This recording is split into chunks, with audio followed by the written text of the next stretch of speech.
Beshi, ano nga ba yung tinatawag na call center English? Ano ba yun? May sarili ba silang lengguwahe doon?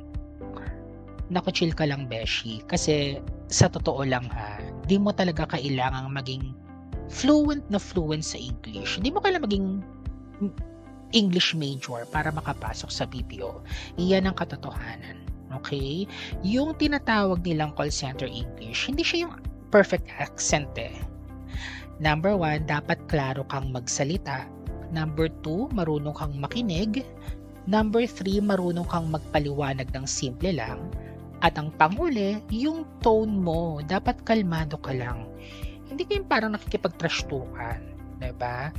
Most of the time, mas importante pa kasi yung confidence kesa sa fluency.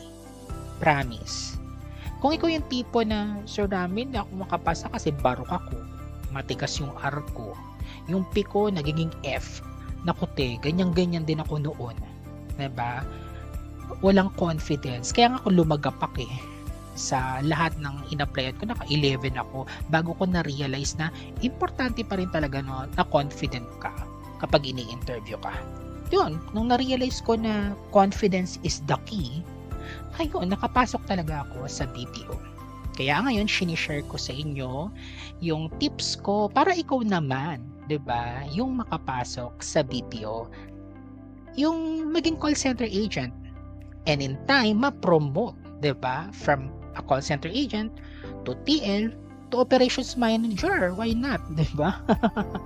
Kaya kung gusto mong makapasa kahit di ka fluent, sige, gumawa ako ng ebook para sa iyo.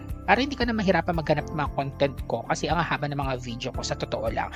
Kaya nilagay ko na siya sa isang ebook na merong 50 parts yan, be. Okay? From initial interview hanggang training, hanggang nandun ka na mismo sa floor.